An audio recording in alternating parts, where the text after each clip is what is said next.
हरि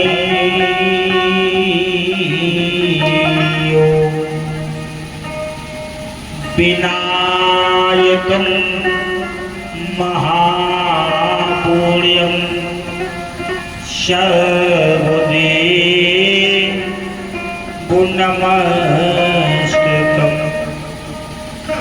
सर्वविघ्नहरस तस्मै गणपतये नमो नमः। अखंडमंडलाकारं व्याप्तमेन चराचरं तत्पदं दर्शितं येन तस्मै श्री गुरुवे नमः। नारायणं नमस्कृत्य नरं चैव नरोत्तमं देवीं सरस्वतीं व्यासं ततो जयमुदीरयेत्। रामाय रामभद्राय रामचंद्राय वेदसे रघुनाथाय नाथाय सीताय पतये नमः।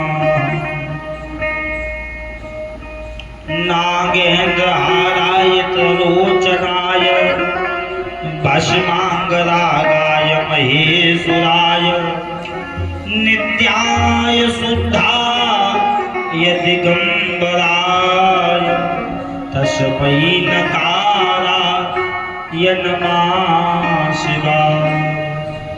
तस्मै नकाराय नमः शिवाय। अतुलित बलधामं हेमशैलावदेहं दनुजवन किशानं ज्ञाननामग्नियं सकल गुण निधानं वानराणामधीशं रघुपति प्रिय भक्तं पातजातं नमः। पातजातं नमः।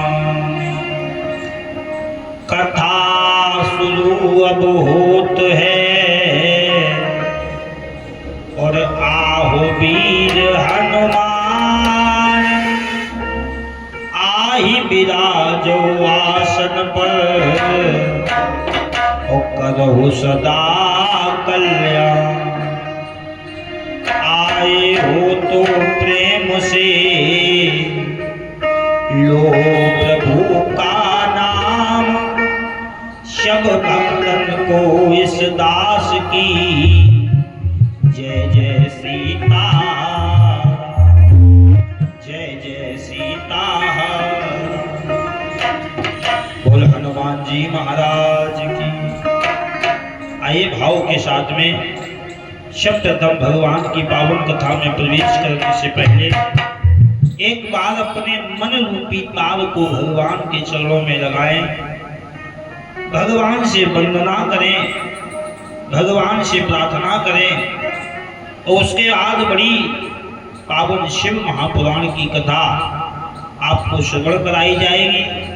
आइए एक बार सब प्रथम भगवान का स्मरण, भगवान का वंदन, भगवान का चिंतन भाव से हम सभी भक्त करें। श्री गणेश गिरिजा सुमन मंगल आदि मुनेश तिनकर ब्रह्मा से सुगुरु शपहि नवाबों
जब संकट आए बाबा सदा कियो संग प्रभु की सदा कियो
बोल डमरुआ वाले की जय हो। आ जाइए मेरे भाई बहन, उसी पावन प्रसंग में हम सभी लोग चले। नैमिषारण्य के पावन क्षेत्र में 88,000 ऋषियों को श्री सूत जी महाराज शिव महापुराण की कथा सुना रहे हैं। मणिकर्णिका घाट पर स्वयं देवर्षि नारद को सृष्टि के रचयिता ब्रह्मा जी महाराज शिव महापुराण की कथा सुन रहे हैं। आ जाइए कथा पंडाल में उपस्थित सभी श्रोतागण बंधु, सभी धर्म के पथ पर चलने वाली हमारे भाई बंधु, सती अनुसुईया के चित्रण को चित्रण करने वाली हमारी माताएं एवं बहनें, नन्हे मुन्ने वाल गोपाल, सभी के शरीर रूपी पिंजरे में विराजमान उस आत्मा रूपी परमात्मा को बार बार वंदन करते हुए, अभिनंदन करते हुए हम सब शिव कथा में प्रवेश करेंगे। आइए शिव की कथा में प्रवेश करने से पहले एक बार भाव से ताली बजा करके बाबा का नाम, बाबा का भजन, बाबा का संकीर्तन आनंद के साथ हम लोग गाएं। उसके बाद में शिव कथा में हम सभी प्रवेश लेंगे। ताली बजा करके सबको गाना है। मुझ पे भी डालो भोले अपनी नजरिया,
चाहे रहूं जिस हाल में बाबा तुम देना मेरा साथ हो। सुन लेना ये अर्ज हमारी, कर देना ये काम हो।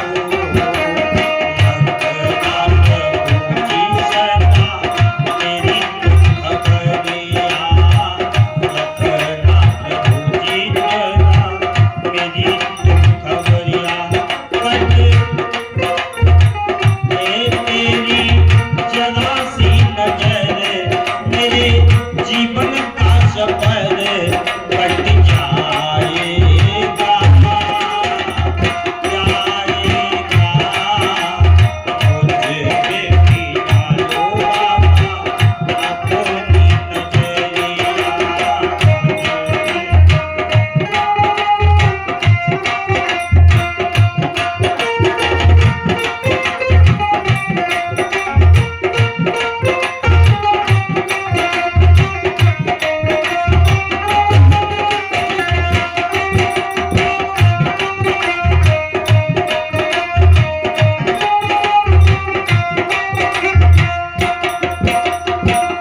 पहली बार मैंने मांगा है तुमसे ओ बाबा वरदान हो। पहली बार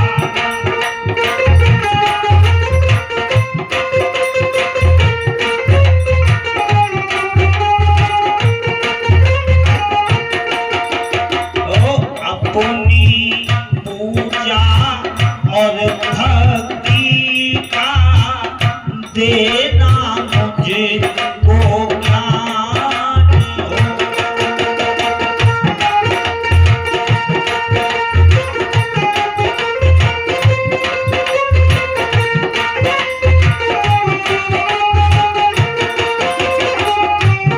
कैसे अर्चन करूं, कैसे पूजा करूं, कैसे लूं मैं तुम्हारा नाम हो। चरणों में बीते मेरी सारी ये फरियाद।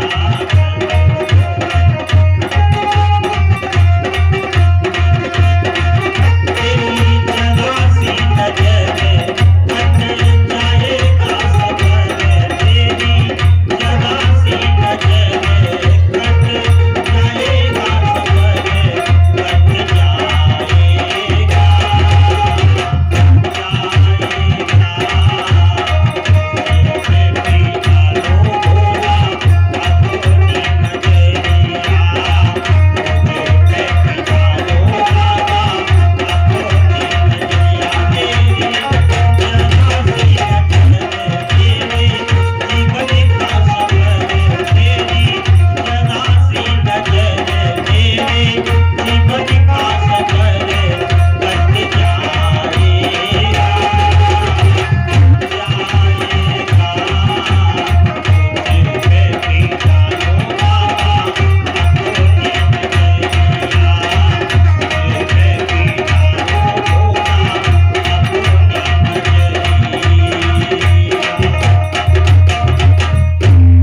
शंकर भगवान की, ओल डमरुआ वाले की जय।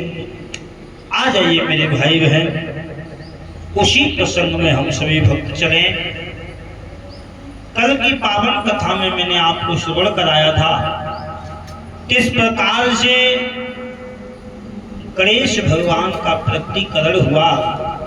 उसके बाद मैंने आपको श्रवण कराया कि भगवान नारायण ने जालंधर का उद्धार किया। उसकी पति वृंदा के साथ में छल कर करके नारायण ने जालंधर का उद्धार करवाया है। रामा और श्यामा तुलसी की कथा को आपने श्रवण किया। उसके बाद में आपने बाबा को दीप दान क्यों करना चाहिए, ये कथा मैंने आपको कल सुनाई थी। अब बड़ी सुंदर कथा है।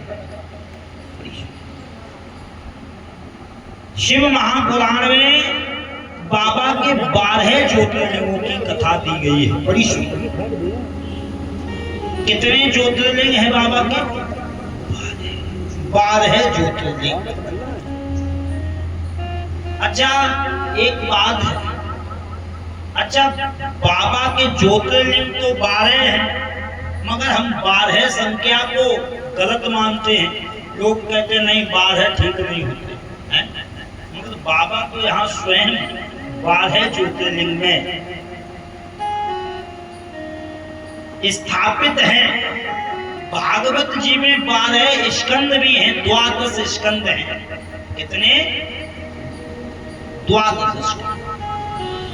कन्हैया जी का मंत्र भी है 12 अक्षर मंत्र का, 12 अक्षरों का मंत्र है, ओम नमो भगवते वासुदेवाय। अच्छा मंत्र भी है, 12 स्कंद भी भागवत में है, भोलेनाथ के 12 ज्योतिर्लिंग भी हैं, तो फिर 12 संख्या गलत क्यों हो गई? फिर क्यों लोग कहते गलत है? ये सब अपनी मन से हम लोगों ने मनगढ़ंत कर लिया, गलत है।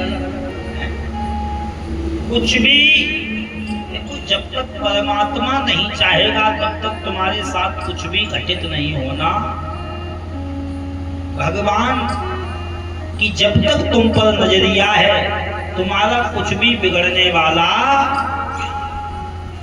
चाहे 12 हो चाहे 13 हो, उससे कोई मतलब नहीं। हुई है वही जो राम, भगवान राम जी ने जो रच के रखा है वही तेरे जीवन में होगा। तू कितना भी कितनी ताकत लगा, मगर बिना उसकी मर्जी के अलावा पत्ता भी हिलता होगा वही जो राम जी को भाएगा, जो मेरे डमरू वाले को भाएगा तो वही होगा। हम कितनी भी ताकत लगाएं मगर बिना उनकी मर्जी के कुछ भी होने वाला। तो बड़ी सुंदर 12 ज्योतिर्लिंगों की कथा, जिसमें प्रथम ज्योतिर्लिंग है सोमनाथ। पहला ज्योतिर्लिंग कौन सा है? सोमनाथ। सौराष्ट्र सोमनाथम च, सौराष्ट्र गुजरात को कहते हैं, और गुजरात में बड़ा सुंदर भोलेनाथ का पहला ज्योतिर्लिंग है जिसका नाम सोमनाथ है। क्या नाम है? मेरे भाई बहन, बाबा सोमनाथ की स्थापना कैसे हुई, कब हुई, और बाबा ने सोमनाथ के रूप में अवतार क्यों लिया? बड़ी सुंदर। कहते एक बार की बात है, दक्ष ने अपनी 27 कन्याओं का विवाह चंद्रमा के साथ में किया। किसके साथ में किया? चंद्रमा। 27 कन्या थी चंद्रमा के। चंद्रमा के 27 कन्याओं का विवाह कर दिया दक्ष ने, 27 पत्नियां चंद्रमा की। मगर 27 पत्नियों में से चंद्रमा जो था वो एक पत्नी को अधिक प्रेम करता था, जिसका नाम रोहिणी था। क्या नाम था? रोहिणी।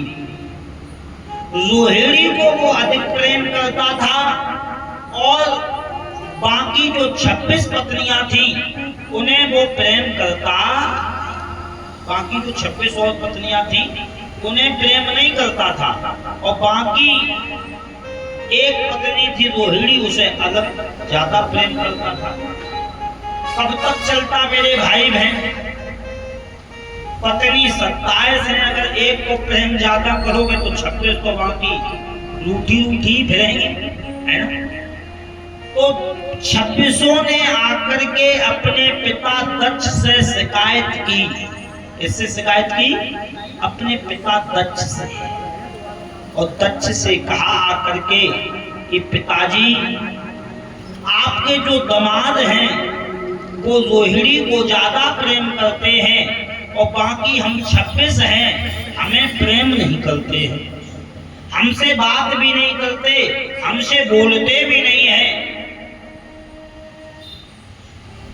दक्ष ने चंद्रमा को बुलाया और चंद्रमा को बुला करके दक्ष ने समझाया, कहते चंद्रमा ये तुम्हारे लिए ठीक नहीं है।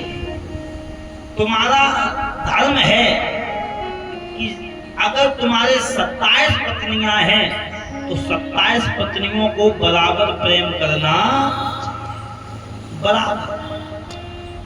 ये नहीं है कि तुम एक को ज्यादा कर रहे हो, बाकी 26 को तुम बोलते भी नहीं, उनकी तो देखते भी नहीं। ऐसा कैसे चल पाएगा? ये अधर्म है, धर्म नहीं है। इसलिए चंद्रमा तुम्हें सबके साथ एक जैसी प्रीत रखनी चाहिए, सबके साथ। मेरे भाई बहन, चंद्रमा सुनता रहा मगर बोल कुछ नहीं रहा था। तो दक्ष ने कहा तू सुन रहा है, बोल कुछ भी नहीं रहा है। भाई सुन तो रहा है, तू बोले तो कुछ, जो मैं समझा रहा हूँ वो तेरे समझ में आ रहा है या नहीं आ रहा है? अच्छा, कुछ लोग ऐसे होते भी हैं जिन्हें खूब समझाया जाए, वो तुम्हारी सुनते तो रहेंगे मगर उनके समझ में कुछ नहीं आएगा। है? वो इस कान से सुनेंगे या कान से निकाल देंगे, कहते रहते बिल्कुल। इसलिए कुछ लोग हमने ऐसे भी देखे, वे सुनते तो सबकी हैं मगर करते अपने नहीं समझते। दक्ष ने समझाया चंद्रमा को, मगर चंद्रमा के कुछ भी समझ में नहीं आया। और अच्छा, कोई किसी को समझाए और आप सामने वाला ना समझे तो अंदर से बड़ा क्रोध आता है। दक्ष समझा रहे थे, चंद्रमा समझ ही नहीं रहा था। तो दक्ष को क्रोध आ गया, और दक्ष को जब क्रोध आया तो दक्ष ने कहा कि तू उतनी देर से खड़ा खड़ा सुन रहा है और मैं तुझे समझा रहा हूँ, तेरी समझ में कुछ भी नहीं आ रहा। कहते सुन, मैं तुझे श्राप देता हूँ। दक्ष ने चंद्रमा को श्राप दे दिया कि श्राप मेरा है चंद्रमा, इसका फल तू उठा और इसी समय जा तुझको क्षय रोग होगा।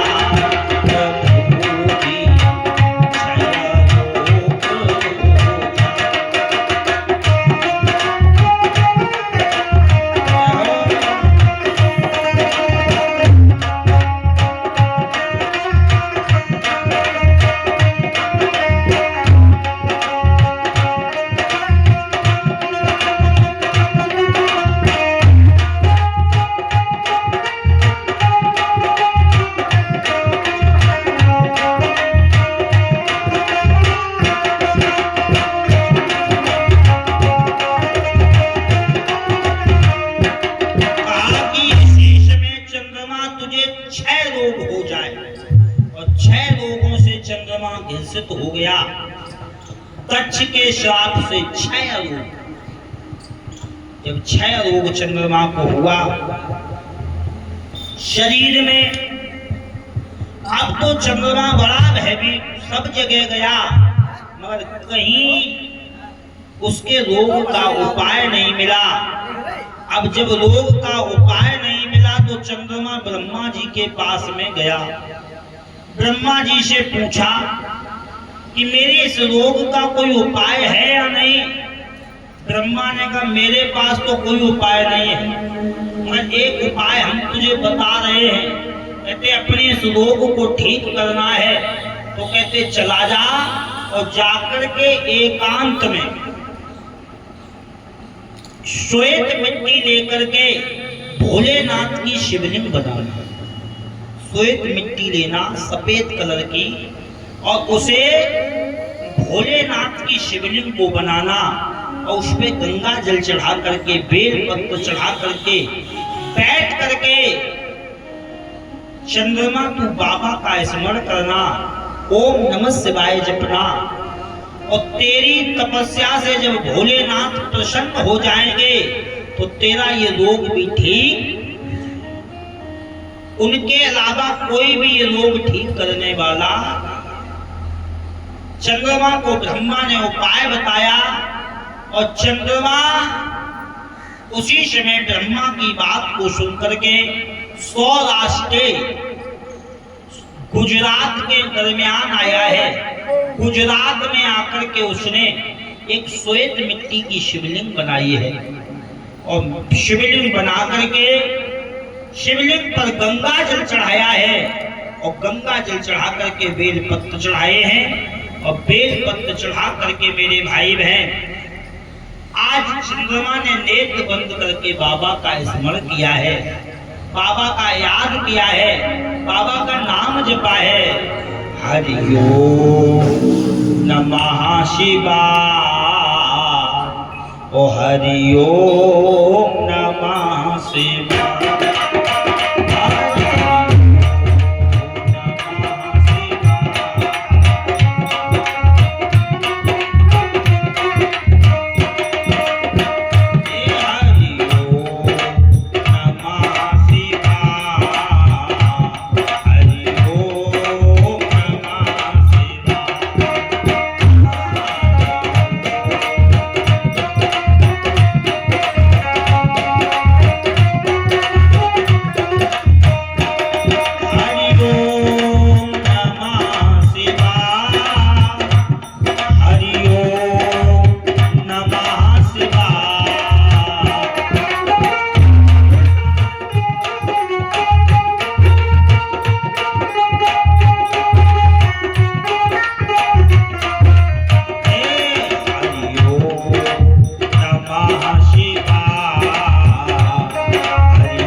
नमः शिवाय।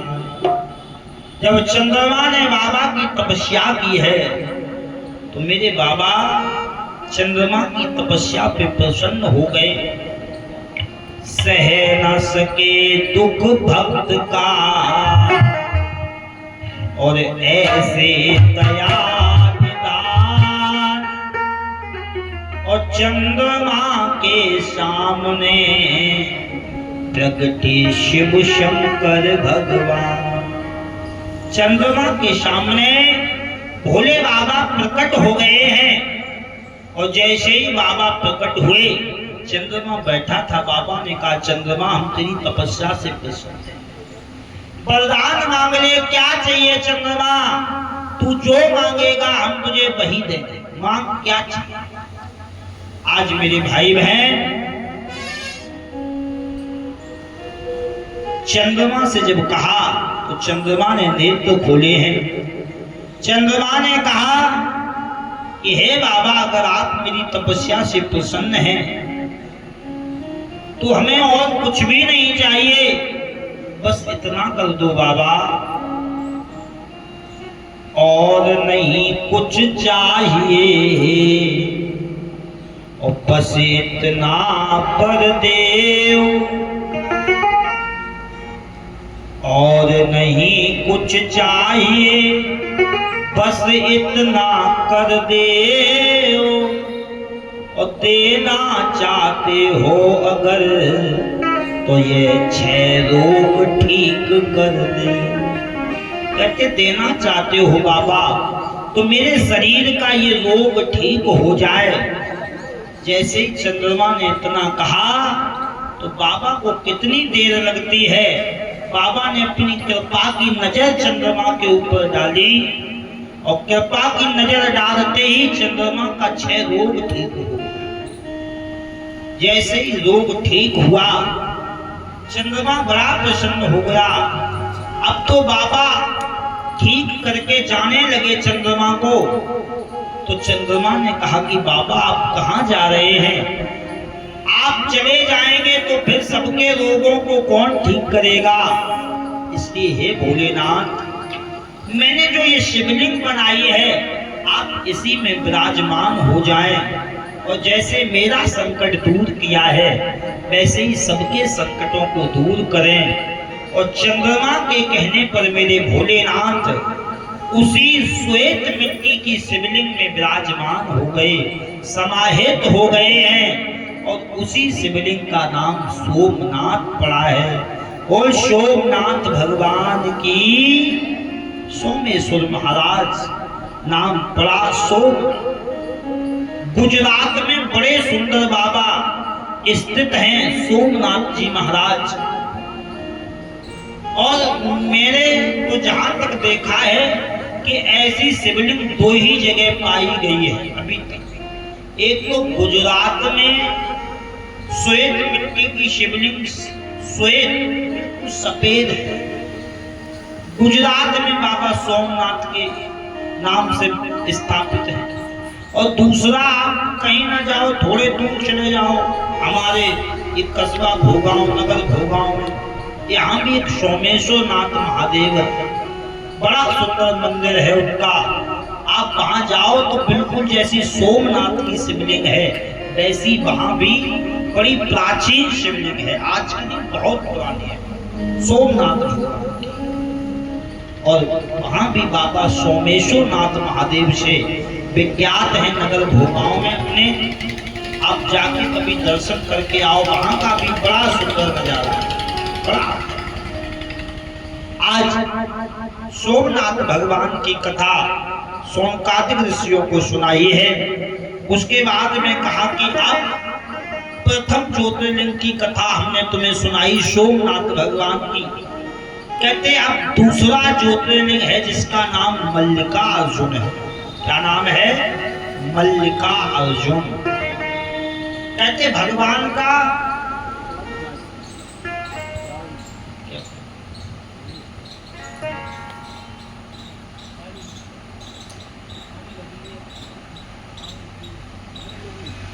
मल्लिकार्जुन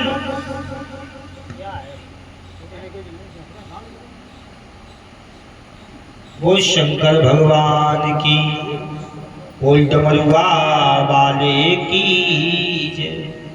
मेरे भाई बहन दूसरा नाम मल्लिकार्जुन है। भगवान मल्लिकार्जुन बने, कब बने हैं? बड़ी सुंदर कथा है। कहते एक बार की बात है, कैलाश पर्वत पर विश्वरूप जी पधारे और विश्वरूप महाराज के 2 कन्याएं थी जिनका नाम था रिद्धि और सिद्धि।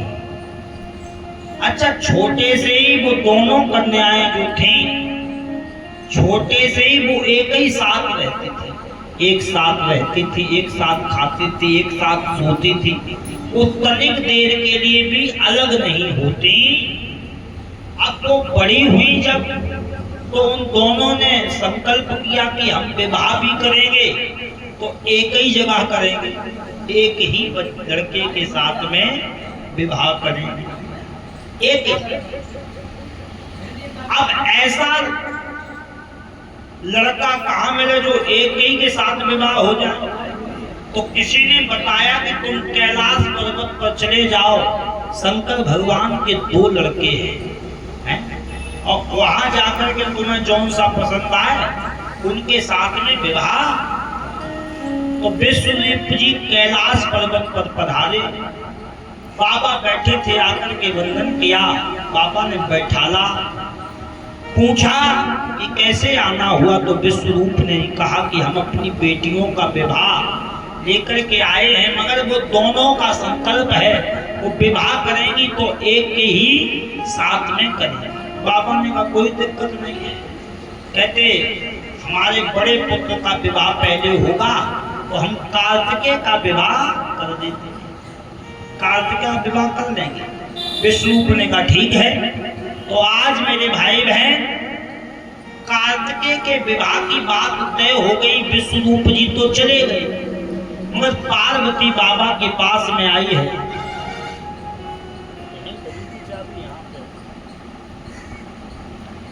आज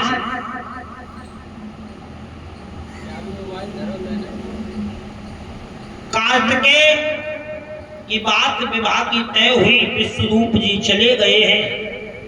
विश्वरूप जी चले गए तो बाबा के पास पार्वती आई और पार्वती ने पूछा कि विश्वरूप जी क्यों आए थे।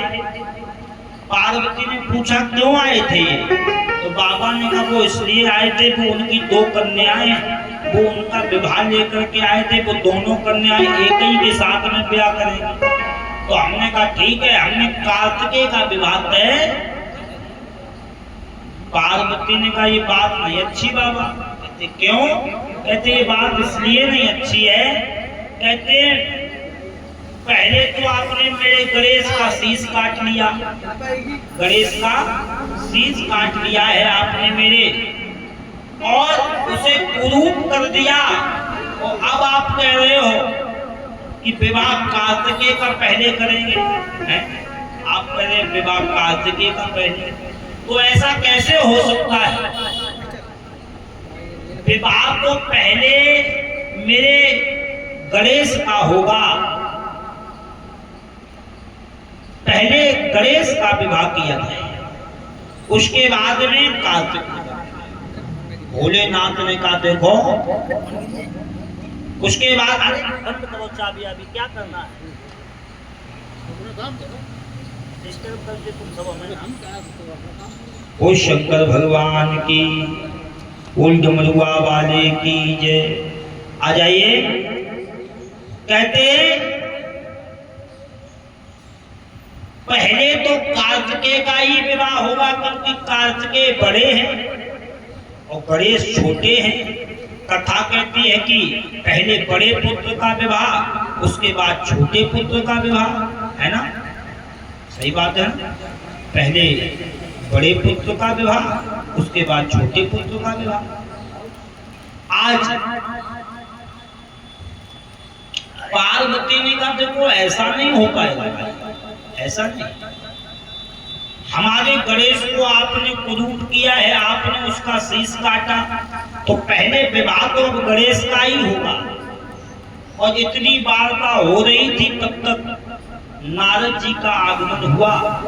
नारद जी ने आकर के पूछा क्या बात है, तो भोलेनाथ ने अपनी बात को बताया, कहा कि पार्वती कह रही पहले गणेश का विवाह, और मैं कह रहा हूं पहले कार्तिकेय का विवाह, क्योंकि कार्तिकेय बड़े हैं, उनका विवाह पहले है।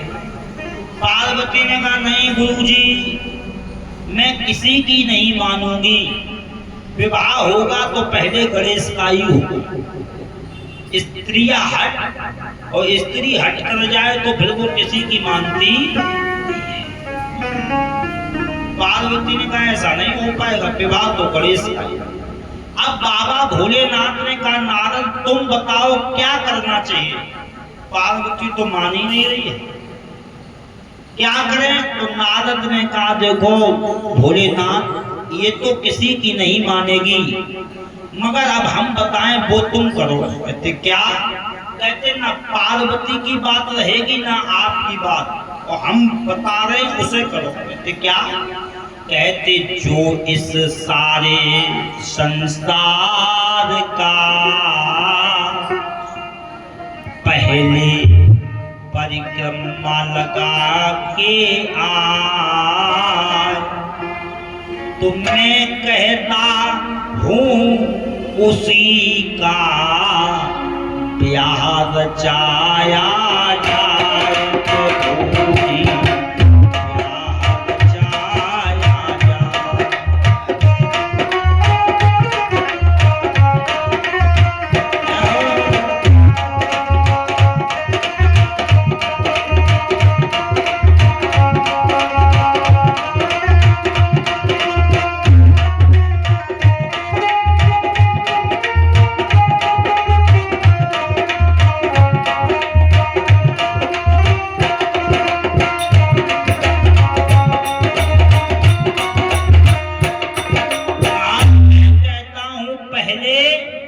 जो इस संसार का परिक्रमा लगा के आएगा इस पूरे विश्व का, और उसका ही विवाह किया जाएगा। बाबा ने कहा ठीक है, हमें मंजूर है। पार्वती ने कहा जैसी गुरु जी की आज्ञा, हमें भी मंजूर। अब ये बात फिक्स हो गई कि परिक्रमा लगा के जो पहले पूरे विश्व का आएगा उसका विवाह किया जाएगा। तो आज मेरे भाई बहन कार्तिकेय तैयार हुए हैं परिक्रमा लगाने के लिए। भोले बाबा पार्वती ने तिलक किया है और कार्तिकेय मयूर भान पर सवार होकर परिक्रमा लगाने के लिए चले। मयूर भान मोर पर सवार होकर के परिक्रमा के लिए चले हैं। इधर गणेश जी ने भी भाई बुलाया गया गणेश को, तो गणेश ने भी अपने वाहन को संवारा। और गणेश जी का वाहन तो आप जानते ही हैं क्या है, एक दंत दयावंत चार भुजाधारी, माथे सिंदूर सोए मूसे की। गणेश जी का तो वाहन ही मूषक है। तो आज मेरे भाई बहन मूषक वाहन को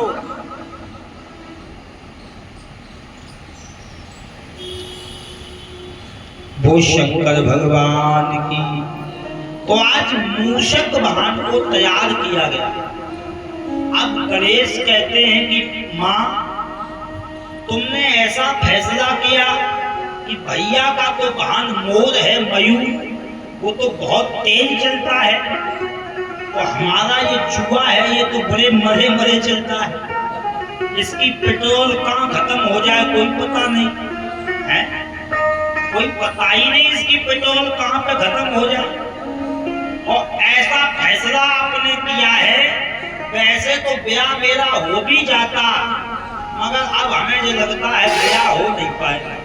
ऐसा फैसला ही है, भैया पहले परिक्रमा लगा के आ जाएगा और हम तो पहुंच ही नहीं पाएंगे, बीच में ही रह जाएंगे। नारद ने कहा गणेश तुम चिंता मत करो, हम तुम्हारी माँ के गुरु हैं और हमने जो बताया है वो तुम बस करते जाओ।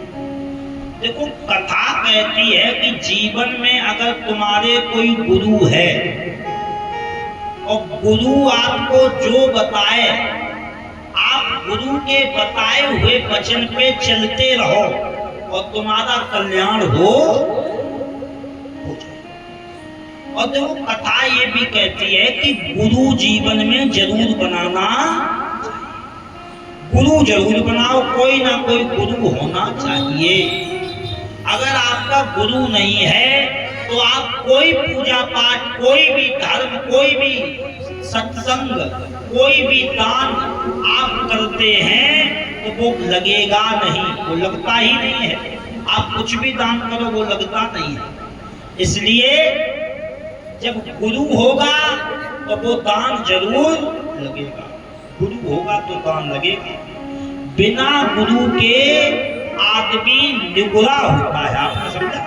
जैसे बिना रस्सी के बछड़ा होता है और ऐसे ही बिना गुरु के आदमी होता है हर व्यक्ति। इसलिए गुरु जीवन में जरूर बनाना। सात्विकी गुरु स्वभाव से हंसमुख हो, प्रसन्न चित्त में रहता हो, ज्यादा किसी से मतलब ना हो, ज्यादा खाता पीता भी ना हो। ऐसा भी नहीं कि गुरु पूरे दिन खाते ही हो, ज्यादा खाता भी ना हो, सात्विकी भोजन करे, क्रोध भी ना आता हो, लोभ भी ना हो उसके अंदर, रोगी भी ना हो, और ऐसा गुरु बनाना चाहिए। ऐसा गुरु आप करो, और गुरु जो करो उसके अंदर लोभ भी नहीं होना चाहिए। पता चले 10 रुपया के पीछे लोभ है, तो ऐसा भी गुरु नहीं होना, मगर गुरु करना जरूर चाहिए। कथा कहती है कि 5 वर्ष से लेकर के 15 वर्ष तक गुरु बनाओ। 5 वर्ष से लेके 15 वर्ष तक गुरु बना लो, और फिर 5 से लेके 15 तक गुरु नहीं बना सकते हैं, तो 25 से लेकर के 35 साल तक गुरु कर लेना चाहिए। और 35 साल की उम्र में भी गुरु ना कर पाओ, तो 40 साल से लेकर के 60 साल तक गुरु बना लेना चाहिए।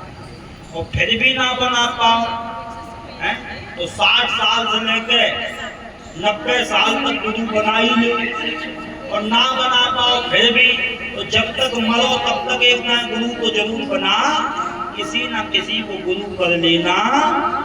ये गुरु की बड़ी महिमा है, गुरु का बड़ा मेरे भाई बहन कृपा होती है। इसलिए जीवन में गुरु जरूर बनाना, जरूर आप किसी ना किसी को गुरु करिए। और गुरु करने से फिर क्या लाभ है ये आप देखिए। गुरु करने से क्या लाभ होता है ये आप देखिए। गुरु करने से फिर वो लाभ होगा कि सब काम आपके बनते, क्योंकि जब तक गुरु नहीं तब तक कोई पूजा पाठ लगता ही नहीं। आप करे तो जा रहे हैं मगर वो लग तो रहा ही नहीं है।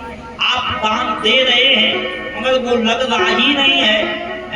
और जब लग नहीं रहा तो आपके खाते में भी नहीं लिखा जा रहा है भाई। बैंक में पैसा जमा करो, और बैंक में अगर खाता हो ना तो पैसा तुम देते रहो तो उनकी एंट्री थोड़ी ना होगी। और खाता बैंक में होगा तो उसकी एंट्री होगी, उसका सबूत होगा। इसलिए जब गुरु होगा तो मेरे भाई बहन आपका खाता वहां लिखा जाएगा, इसने ये दान किया। आज मेरे भाई बहन नारद ने कहा कि पार्वती हम तेरे गुरु हैं। गणेश ने कहा कि हम गुरु हैं, तुम चिंता मत करो, हम जो कह रहे हैं वो तुम करते जाओ। आज कार्तिकेय को परिक्रमा लगाने के लिए चले गए हैं, मगर नारद ने गणेश को लिया। गणेश का वाहन मूषक था, तो नारद ने गणेश को लेकर के आए, और जहां पार्वती और भोलेनाथ बैठे थे, तो आज नारद ने गणेश से कहा कि तू अपने माता और पिता की परिक्रमा कर दे। कहते 7 परिक्रमा अपने माता और पिता के कर, और जब तू माता पिता के 7 परिक्रमा करेगा तो समझ ले पूरे विश्व के परिक्रमा। गणेश ने नारद की बात को सुनकर के आज 7 परिक्रमा किए। 7 परिक्रमा किए माता और पिता के, और जैसे ही 7 परिक्रमा किए हैं मेरे भाई बहन, इधर कार्तिकेय विश्व का आधा परिक्रमा किया जैसे ही, तो कार्तिकेय रुक गए। कार्तिकेय ने कहा कि गणेश का तो अभी कोई पता नहीं है, कोई पता नहीं, गणेश को समय लगेगा, इसलिए थोड़ी देर हम यहीं लेट के विश्राम कर लें। तो कार्तिकेय आधा परिक्रमा करके विश्राम करने लगे, और इधर गणेश जी ने माता पिता के 7 परिक्रमा कर ली। जैसे ही परिक्रमा पूरे हुए तो नारद ने आवाज लगाई, बोल गणेश भगवान की जय हो। विजयी भाव, विजयी भाव। गणेश परिक्रमा पूरा करके आ गए। बाबा की आंख खुली। बाबा ने कहा कि नारद क्या कहते हो, गणेश इतनी जल्दी परिक्रमा लगा के आ गए, अभी तो गए, अभी जाए कितना समय हुआ इतनी जल्दी परिक्रमा। कहते हो हमारा कार्तिकेय अभी तक नहीं आ पाया और गणेश इतनी जल्दी आ गए। नारद ने कहा बिल्कुल गणेश परिक्रमा लगा करके आ गए। कहते कैसे आ गए? कहते महाराज पूरे 7 परिक्रमा किए हैं गणेश ने पूरे विश्व की। कहते विश्वास नहीं है तो हम तुम्हें प्रमाण भी दे रहे, सबूत भी दे रहे। बाबा ने कही क्या सबूत है? तो बाबा ने नारद ने कहा कि हे भोलेनाथ आपसे हमें प्रश्न कर रहे हैं। कहते क्या? कहते हमें ये बताओ कि संसार में आकाश से बड़ा कौन है? आकाश से बड़ा कौन है? तो बाबा ने कही सीधी सी बात है नारद, इस संसार में आकाश से बड़ा पिता है। पिता। कहते बहुत सुंदर, बहुत अच्छा आपने जवाब दिया, हम आपके आभारी हैं, आपके चरणों में वंदन है, आपके चरणों में प्रणाम है। कहते अब एक प्रश्न और है। कहते ये बताओ इस संसार में पृथ्वी से बड़ी कौन है? बाबा ने कहा बिल्कुल सीधी सी बात है, संसार में पृथ्वी से बड़ी माता है, आकाश से बड़ा पिता है, पृथ्वी से बड़ी माता है। नारद ने कहा बिल्कुल सही आपने जवाब दिया, बिल्कुल सही। कहा कि महाराज जब आपने बताया कि पृथ्वी से बड़ी माता है, आकाश से बड़ा पिता है, तो पृथ्वी और आकाश के बीच में ही पूरा विश्व है। पृथ्वी और आकाश के ही बीच में विश्व है। और इन्होंने विश्व के परिक्रमा ना करके इन्होंने संसार के परिक्रमा कर लिया है, संसार का इन्होंने वंदन कर लिया है। आपका परिक्रमा किए हैं 7 इन्होंने, तो फिर इन्होंने विश्व के परिक्रमा कर लिए। विश्व। मेरे भाई बहन जब नारद ने इतना कहा तो अब बाबा क्या कहते, बाबा क्या कह सकते थे? नारद की बात सत्य थी, नारद का वचन सत्य था, क्योंकि नारद ने माता पिता के गणेश से परिक्रमा करवाए थे।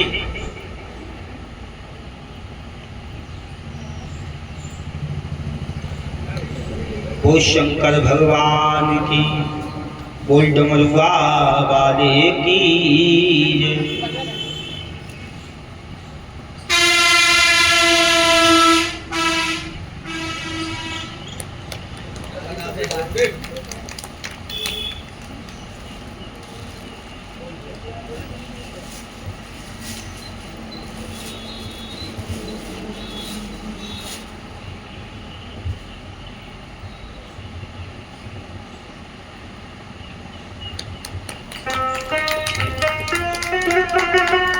बहुत बहुत आशीर्वाद भाई हमारी ये यजमान जी, यही वनकिया के रहने वाले जो कथा में यजमान बने, वो उन पर भी भगवान भोलेनाथ की बड़ी कृपा है कि नैनीताल से चल करके यहाँ तक आ गई कथा सुनने के लिए, और बाबा ने उनको बुलाया। बहुत बहुत भाई बाबा सदैव उन्हें आशीर्वाद बनाए रखें, भोलेनाथ कृपा करे रहें।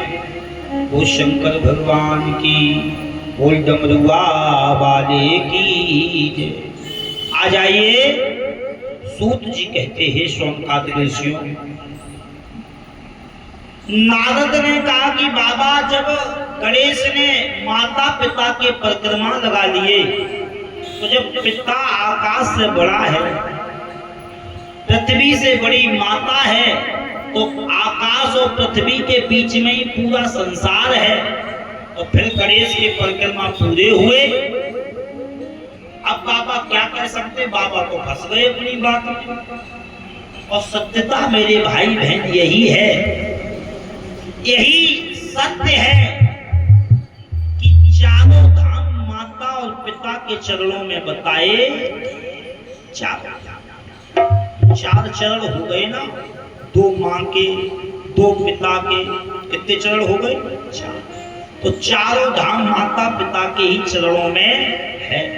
और अब आप पूरे संसार में तीर्थ करो, काशी जाओ, मथुरा जाओ, वृंदावन जाओ, और माता पिता को लठिया से मारो, तो क्या वो तीर्थ तुम्हारे किसी काम के हैं? किसी काम के नहीं हैं। तीर्थ आप कहीं मत जाओ, और अगर माता पिता की आप सेवा कर रहे हैं तो सारे तीर्थ का फल आपको स्वयं मिलेगा। मैं ये नहीं कहता कि आप तीर्थ मत जाओ, तीर्थ अगर अच्छा लगता है जाओ, मगर माता पिता की भी सेवा करो मेरे प्यारे, इसी से कल्याण है। क्योंकि माता पिता के चरणों में ही सब पूजा बताई गई है। माता पिता के चरणों में हर पूजा का फल है। तू कुछ भी ना कर सके तो सुबह उठ करके माता पिता के चरणों का वंदन कर ले, ये सबसे बड़ी पूजा।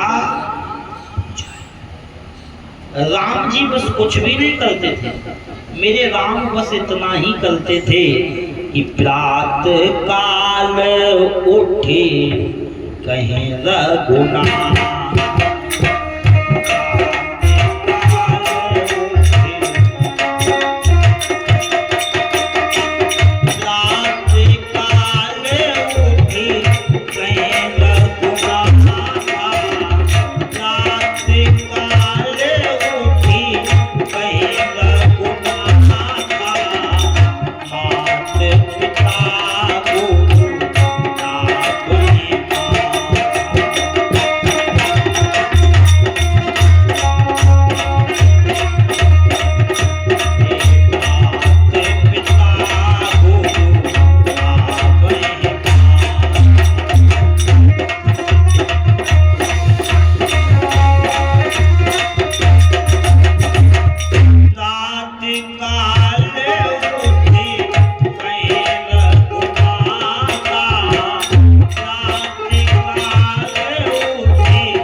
राम जी बस इतना ही करते हैं। प्रात काल उठ कहीं रघुनाथा, मात पिता गुरु नावे, और इतने में ही राम का कल्याण हो गया। राम ने रावण पे विजय प्राप्त कर ली इतने में। और हम लोग पूजा तो बहुत करते हैं, मगर माता पिता के चरणों को कभी नहीं वंदन करते, उनकी पूजा कभी नहीं की, माता पिता की कभी बात भी नहीं मानते हैं, और मंदिर में जाके धूप माता झुकाते हैं। तो इससे कल्याण नहीं है। माता पिता दुखी हैं और तुम पूजा कर रहे हो तो इसका कोई फल मेरे। इसलिए कथा कहती है कि पहले माता पिता सुखी हो, उसके बाद कोई भी पूजा करो, पहले उनकी भी सुनो कि वो कहते क्या है, उनकी भी सुनना चाहिए। आज मेरे भाई बहन,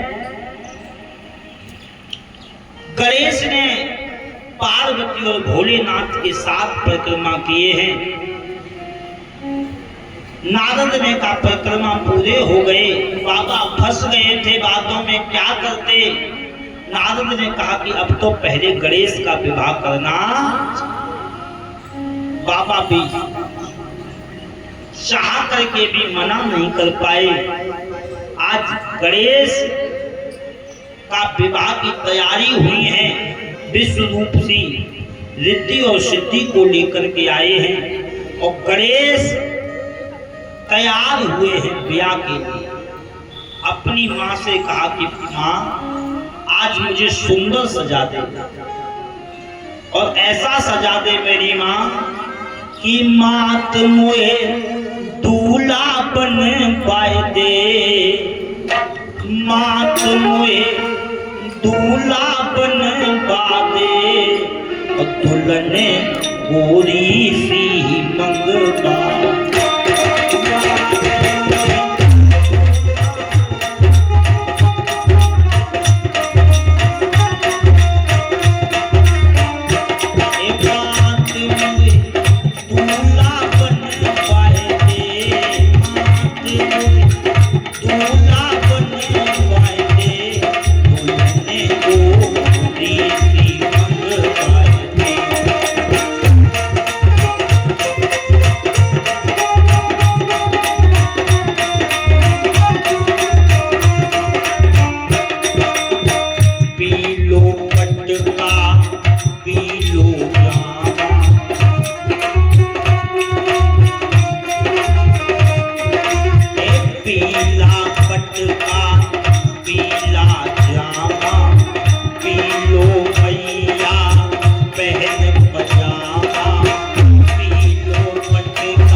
माँ मुझे सुंदर सजाओ।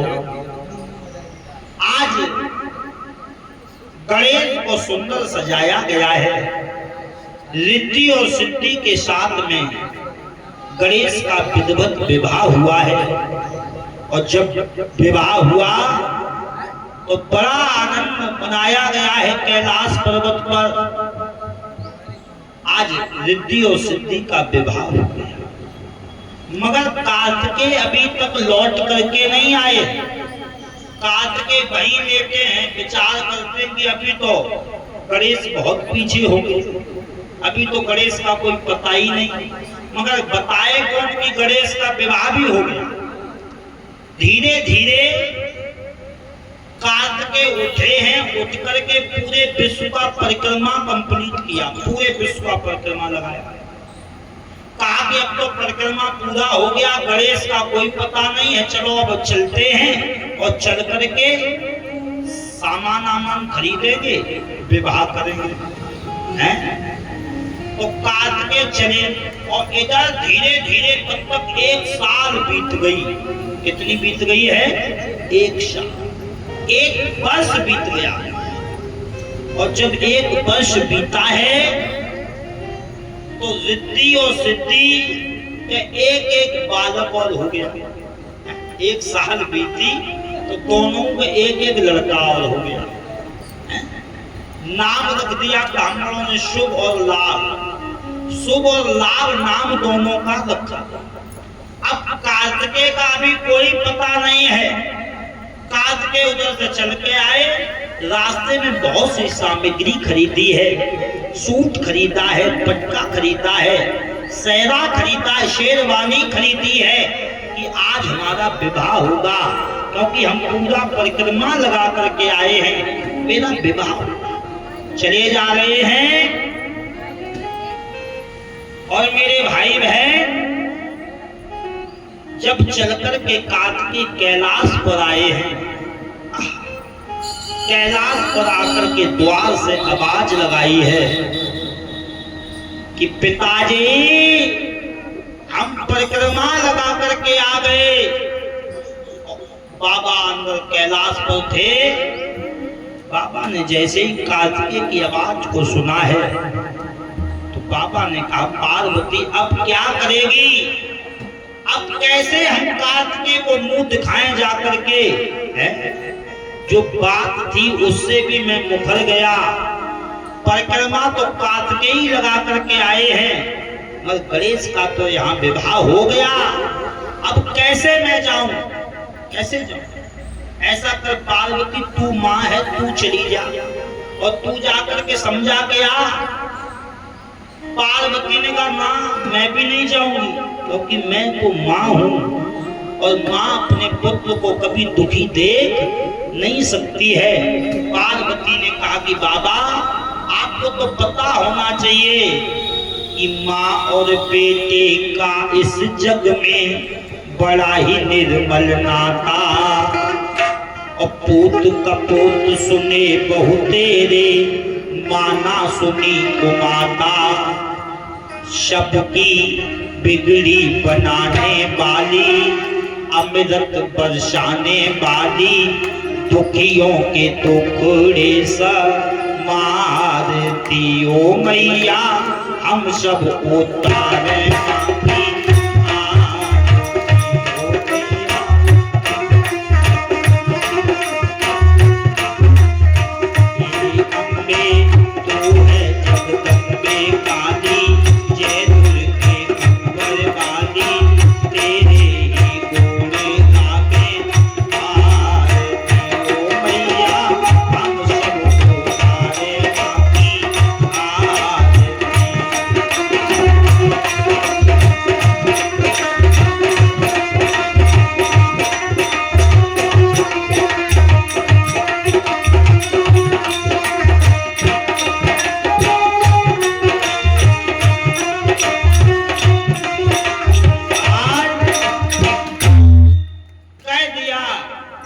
कि माँ और बेटे का रिश्ता तो बड़ा पवित्र होता है, मैं नहीं जाऊंगी, माँ को बेटे को दुखी नहीं देख पाऊंगी, इसलिए आप ही चले जाओ। बाबा ने कहा मैं भी नहीं जा सकता, तू भी नहीं जा सकता। तो गणेश से कहो, गणेश से कहीं तुम चले जाओ।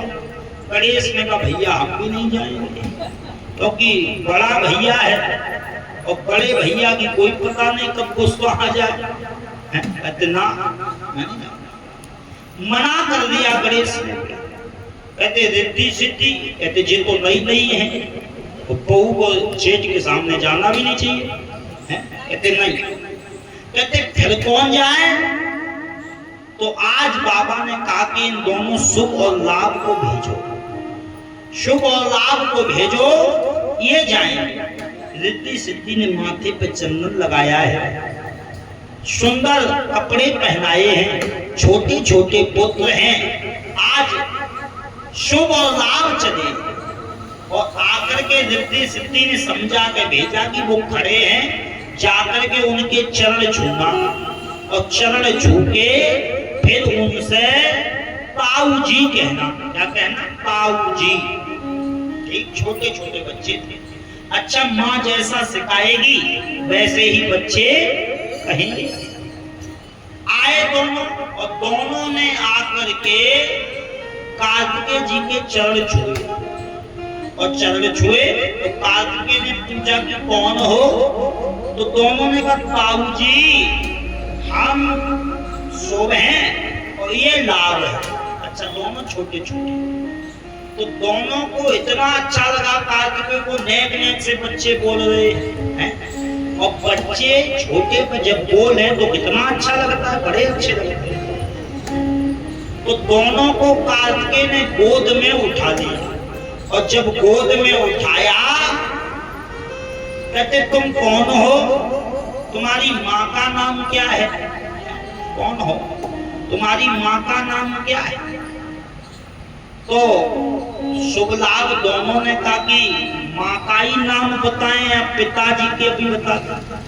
उन्हीं पिताजी का नाम पता है? कहते हाँ पता है। देखो कितने छोटे छोटे और कितनी बातें जानते हैं। और आजकल भी यही सत्य है, छोटे छोटे बच्चे जो हैं वो सब बात जानते हैं। जो तुम्हें भी नहीं पता है वो उन्हें पता है। तुम मोबाइल में इतना नहीं जानते होगे, कहते तुम्हें भी नहीं पता होगा, तुम्हें भी नहीं। वो शंकर भगवान की। धीरे धीरे उठ के ऊपर बैठ जाओ, पानी अगर आधा है ज्यादा, धीरे धीरे उठ के बैठ जाओगे। वो शंकर भगवान की। ओम नमः शिवाय, ओम नमः शिवाय, ओम नमः शिवाय, ओम नमः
उल्ट मलुआ वाले की जय।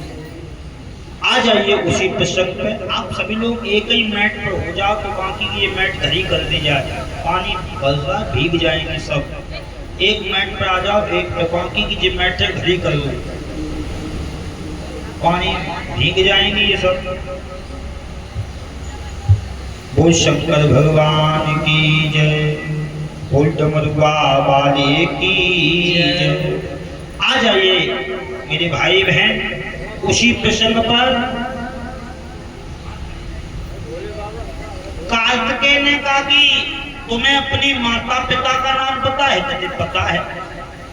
शुभलाभ ने कहा माता पिता ही नहीं, हमें अपनी दादी बाबा का भी नाम पता। कहते बड़े होशियार हो, दादी बाबा का भी नाम पता है। कहते बताओ तो क्या नाम है तुम्हारे माता पिता का? शुभ लाभ ने कहा कि एक एक करके बता दें या सबके मिला के बता दें। कार्तिकेय ने कहा तुम्हें जैसे अच्छा लगे वैसे बता दो, बताओ। तो मेरे भाई बहन दोनों ने, शुभ और लाभ दोनों ने बताया। क्या बताया? कहते सुनो कि माता मेरी रिद्धि सिद्धि है और पिता मेरे हैं गणेश और दादी मेरी पार्वती, बाबा मेरे महेश।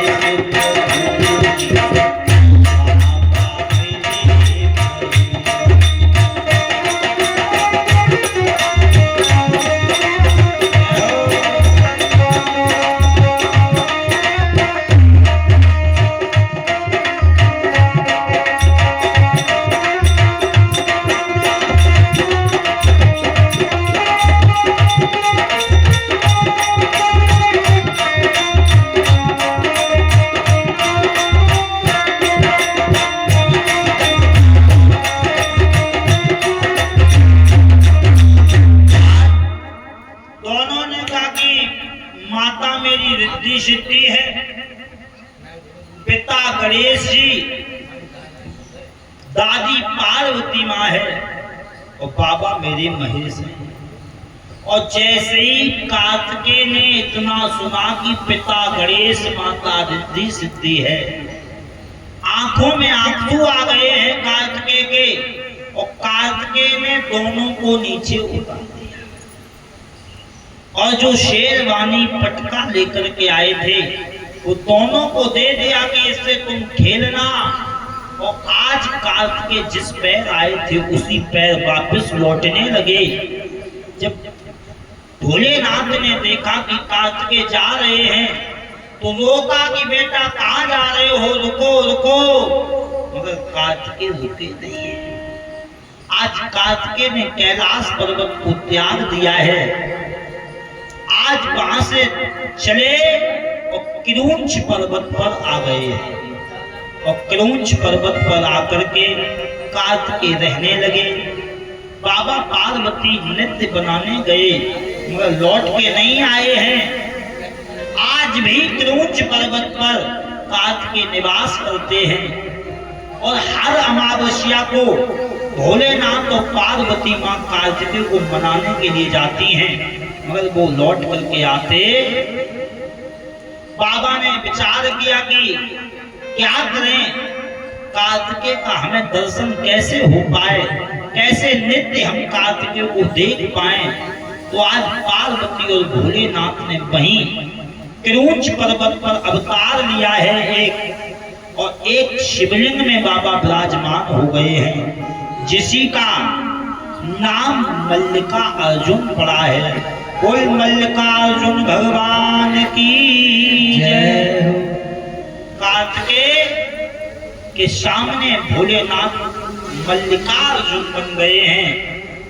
मल्लिका पार्वती मैया है और अर्जुन भोलेनाथ हैं। इस प्रकार से दूसरे ज्योतिर्लिंग की कथा को श्रवण कराया है। कोई मल्लिकार्जुन भगवान की जय। इस प्रकार से दो ज्योतिर्लिंग और ये दूसरा ज्योतिर्लिंग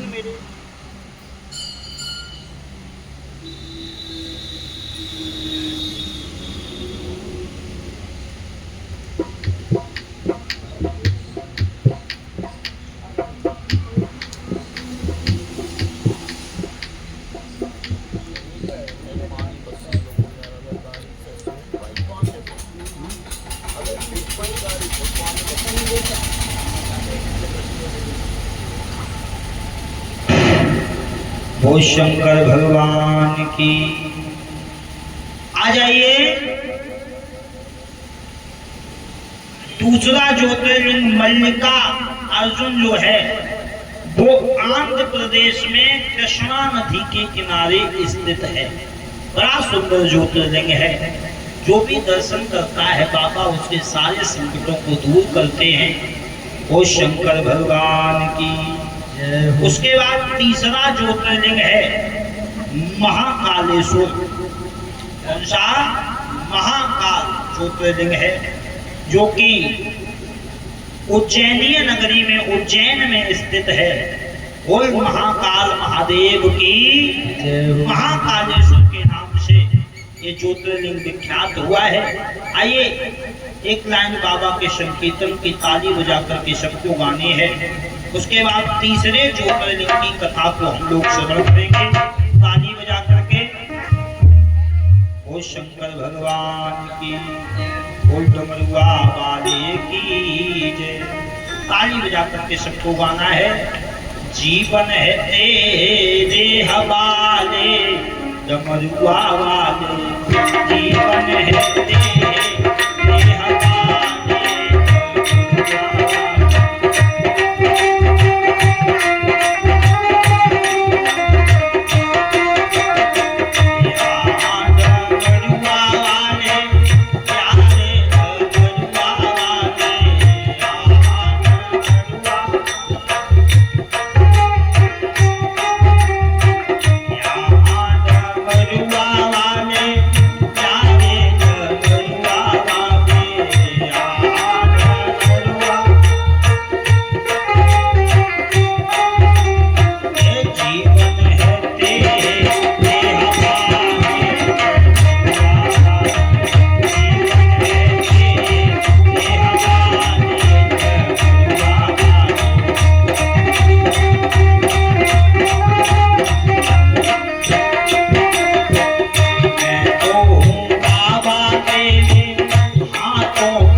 चरणों का चाकर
है रे हमारे डमरुआ वाले, हाँ डमरुआ वाले प्यारे डमरुआ वाले, जीवन है रे हमारे डमरुआ वाले।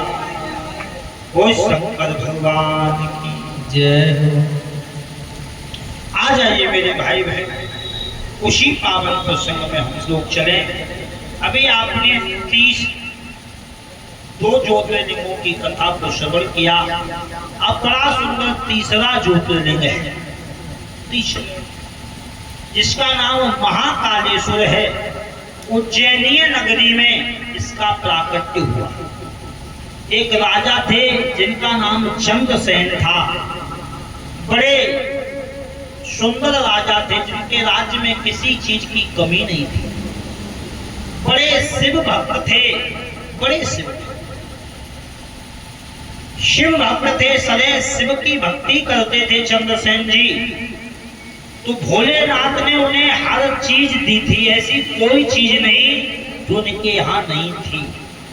मेरे भाई बहन, वास्तविकता ये है, अगर तुम सच्चे मन से शिव की भक्ति करोगे तो बाबा तुम्हारे यहाँ किसी भी चीज की कमी रखेंगे। बाबा जो हैं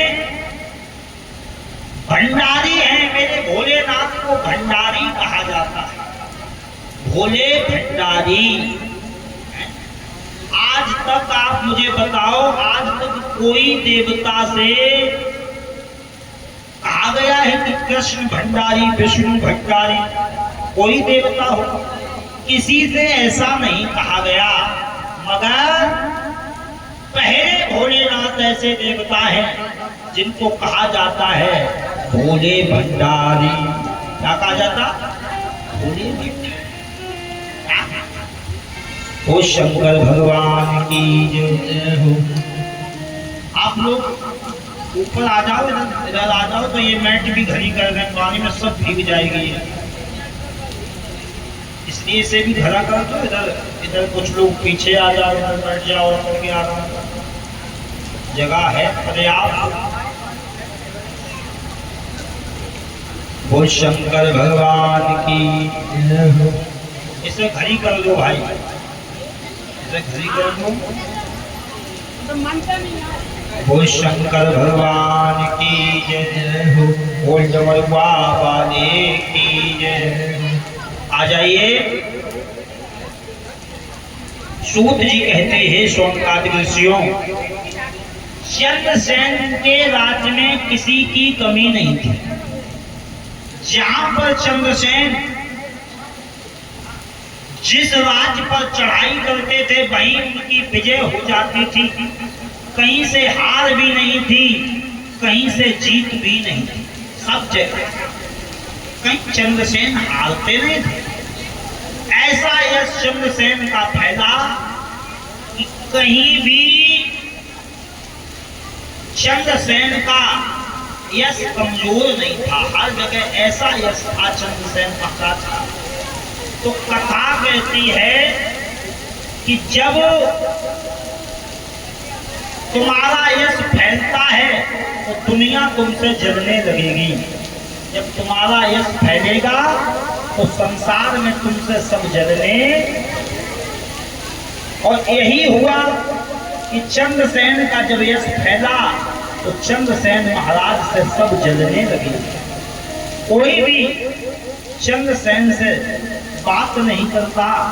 अपने जितने मंत्री थे, अपने जितने सैनिक थे, वो सब चंद्रसेन से मुंह फेरने लगे। जब चंद्रसेन से मुंह फेरने लगे हैं, एक दिन चंद्रसेन के विरोधियों ने चंद्रसेन के ऊपर चढ़ाई कर दी। चारों ओर से चंद्रसेन के राज्य को घेर लिया गया। और जब चंद्रसेन के राज्य को घेर लिया गया है तो गिर जाएगा। जब घेर दिया गया, चंद्रसेन क्या करते? आज चंद्रसेन महाराज अपने गुप्त द्वार से निकल के भागे और जाकर के एक मंदिर में छिप गए। मंदिर में जाकर के बैठ गए भोलेनाथ के, और वहीं बैठ कर के बाबा का स्मरण कर रहे थे, बाबा का नाम जप रहे थे। ओम नमः शिवाय, ओम नमः शिवाय, ओम नमः शिवाय, ओम नमः शिवाय, ओम नमः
आ जाइए मेरे भाई बहन। उसी प्रसंग में चंद्रसेन जी भोलेनाथ का मंदिर में विधिवत पूजन कर रहे थे, तो वहीं बैठे थे मंदिर में। आज उसी समय चंद्रसेन के राज्य में एक ग्वालिन रहते थे, और ग्वालिन का पुत्र, ग्वालिन के पुत्र के साथ ग्वालिन उसी मंदिर में आई, और वहां जब देखा कि चंद्रसेन महाराज शिवलिंग में भोलेनाथ का पूजन कर रही है, और वो पुत्र भी उस पूजन को देख रहा था, उस बंधन को देख रहा था। उस छोटे से पुत्र को ये नहीं पता था कि ये किसकी पूजा हो रही है, ये मूर्ति किसकी है। वो तो ये समझ रहा था कि ये कोई पत्थर है। तो उसने देखा कि चंद्रसेन ने चंदन लगाया, अक्षत चढ़ाए, पुष्प चढ़ाया, बेलपत्र चढ़ाए हैं, और बेलपत्र चढ़ा करके बंधन किया है। सारी पूजा चंद्रसेन देखता रहा। सारी पूजा को वो पुत्र जब देखता रहा है, इधर जब पूजा विश्राम हुई तो ग्वालिन अपने पुत्र को लेके घर आ गई। ग्वालिन तो काम में लग गई है, मगर वो छोटा सा पुत्र कहीं बाहर से जाकर के, छोटा सा पुत्र कहीं बाहर जाकर के एक पत्थर उठा लाया, और पत्थर उठा करके उसने